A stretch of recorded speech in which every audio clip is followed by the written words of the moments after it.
an old saying that hard work beats talent if talent doesn't work hard.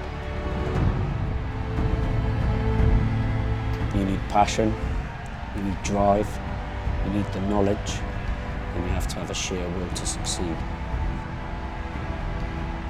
There's a hell of a lot goes into building a boxing club. We knew it wouldn't be easy, but it was something we were determined we were going to make happen.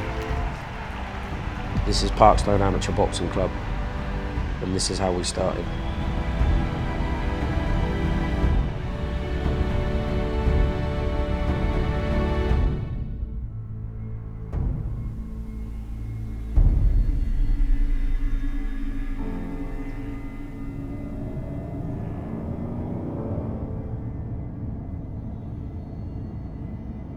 So one of the first memories I have of boxing would have been it was a Barry McGuigan fight.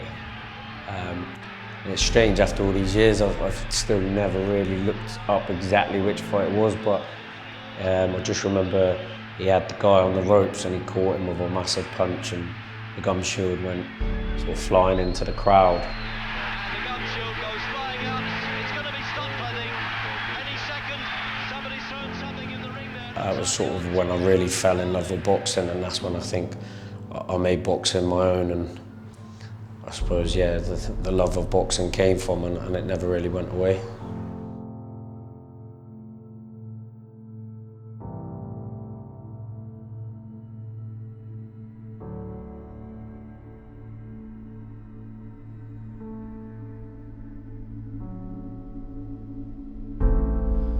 I got into boxing when I was 11 years old.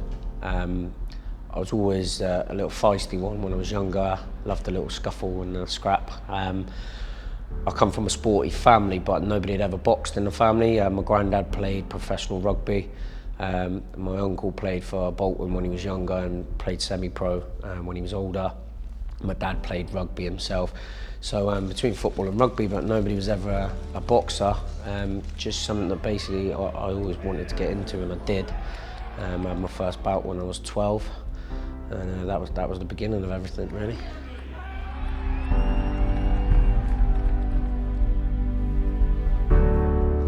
I decided due to family, needing a lot of time with, spending more time with a family, very difficult to train with the kids and everything I had going on. As I tell the lads all the time, with boxing we can't play it, we have to train properly. So when I realised that I couldn't train the way that I needed to in order to fight the way that I needed to, I decided to knock it on the head completely. And a good mate of mine, Mike, basically said, you know, you can't walk away from boxing, and why don't you do the coaching? So I said, yeah, you know, why not? I'll give it a go. Went and done my coaching courses, ended up taking over or starting a beginner's class at the gym I was at, and absolutely fell in love with coaching.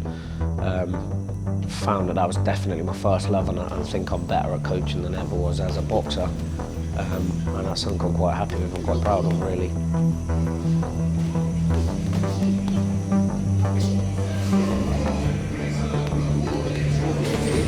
When you've got him there, that's when you've got one load. So these are all up top there, where are you going to go?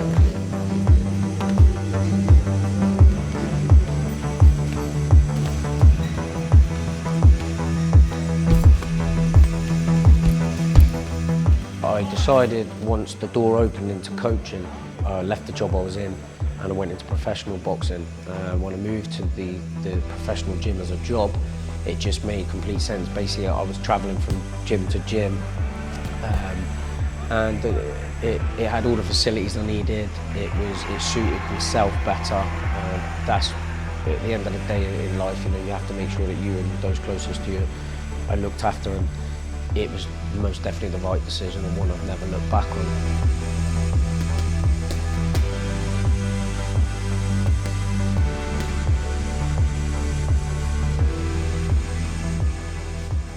In terms of boxing, we really are getting there. We've had junior semi-finalists, nationalists, we've had finalists, we've had 2 elite Western Counties champions, both boxing several times to get there. We've actually had quite a lot really go on in the space of 3 seasons. We've had over 100 bouts already.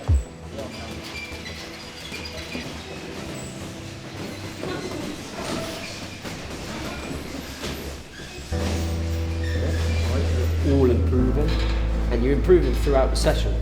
Yeah, you're getting busier. You're looking a lot sharper by the end. I try to stay away from cliches and being corny, but what I want to achieve as a club is a club that the community or the area is proud of.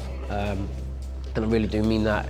I've been around boxing years now, and there are certain clubs that people talk of, and there's certain clubs that people know, and not necessarily just because they've got champions, because it's well run, friendly coaches, good boxers, a good style of boxing. You know, this is amateur boxing, you can't win everything.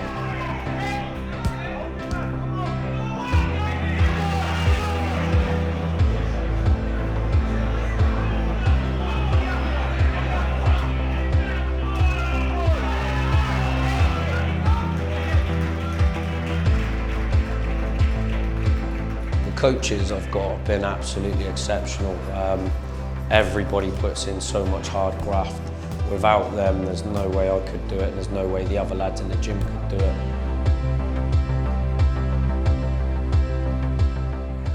You think about sometimes, you know, we could take 4 boxers and it's quite perceivable that you could have 4 losses. So on the way home from that trip, you're on a long 4 hours back, you know, probably early hours of the morning, and each mind in that car is thinking about their own personal loss, but a coach is carrying back 4 losses, and it's easy to feel, you know, the heavy burden of failure. You know, it's easy to question yourself, why, you know, am I doing things right? What did I get wrong? You know, do these lads, you know, still trust in what I do? And on top of all that, the next training session, us as coaches, we then have to open the gym and start right from scratch and show each lad that might have lost, or little girl that's lost that weekend, that look, life goes on, we build, we go again, we train, we learn. There's a hell of a lot of sacrifice that can go into this coaching, and the pain that can go with it, but then the highs is the wonderful thought that some days you're 4 hours away and you're on your way home and you've got 4 winners, and that's what it's all about, is showing the lads, the ladies, the kids, the boys, the girls, that no matter what happens to you, you might sometimes lose, you might sometimes feel down, but it's all about how you bounce back from it and build, learn and go again. When you're on the bags, even though you're on the bag, the worst thing about a bag, obviously, is not hitting back, right? Keep the left hand tight. You're all here and dropping it here. It's lazy. It's like you just come back from Christmas all lazy. Keep both sides, yeah? Even up nice and even. Boxing gave me a lot in terms of respect and self-belief, and I'm huge on those. I've been to some gyms before where there's no structure. It's safe to say that, you know, when you, as head coach, I got no problem being the bad guy when I need to be. There'll be quite often everybody be having fun, but maybe a little bit too much fun, and I'll come in and crack the whip or shout and just remind everyone that, you know, this isn't a picnic. And next week we'll start bringing the pads and the sparring and that back in, all right? Okay, so Sunday, if you can make it, try and make it, all right? It's important, because otherwise what we do this year, we're just going to knock the Sundays on the head, all right? And then everyone will be complaining that we're not getting enough sparring, so start making the effort. Right, today though, get rid of all the Christmas, get rid of all the sweat. If you're with us, number 1 is respect for the coaches, because we're in here giving up a hell of a lot of our free time, a lot away from our families, giving up time from our days, our jobs, our leisure time. So if you're not going to respect that person, you're not going to get much back off us, and that's life, you know. So come right the way up through the ranks like you lot, alright? Come through as an amateur, started a lot later than you lot, yeah, so some of you bigger lots, alright? Come through the amateurs, lots of amateur fights, dedication and a load of training, alright? So if you want enough, alright, it's living proof, he's from around here, one of us, he's won a massive belt, alright, which is a really big thing. Some of you, your mums and dads and that might have watched it. It's on Sky Sports. Chris now is going on to big things, right? So it's just a sign. If you work hard, if you want it, you can get it, alright?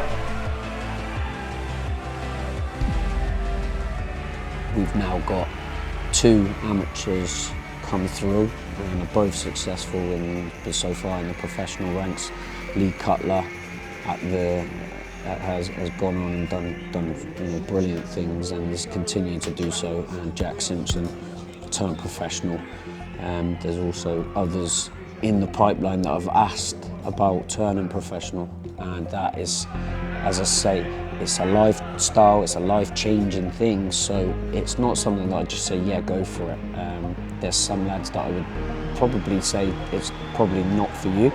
There's others that I'd encourage and say, look, if somebody wants to make that something they love, pay the bills, then 1, who am I to say no? And 2, I believe I'm the right person, especially having had them through the amateurs, to guide them and show them, at least advise them the best way to go about things.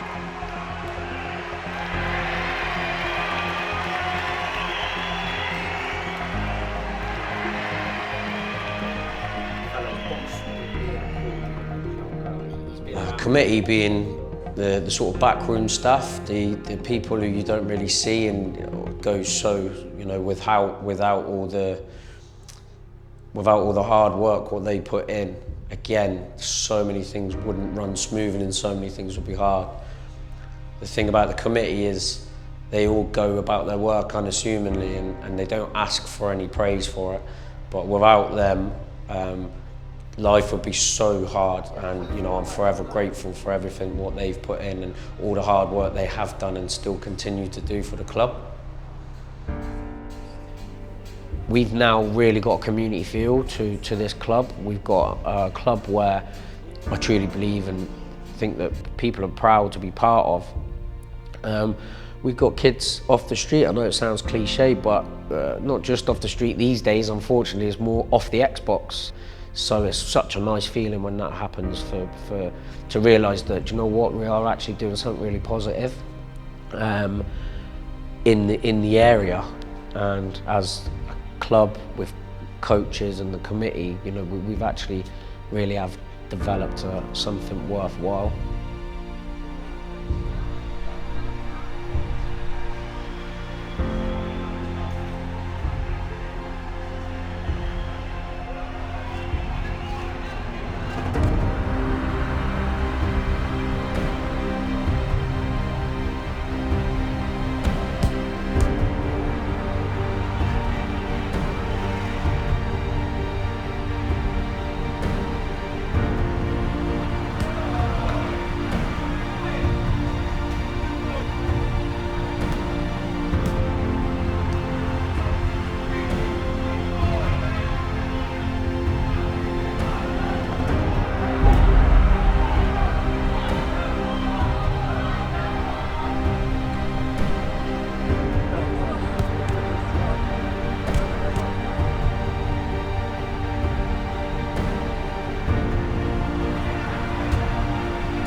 The future for me is a club that goes on well past our years, but run in the same way that we're building the foundations now, really achieving something and wanting to be part of Parkstone Amateur Boxing Club because it's something worthwhile.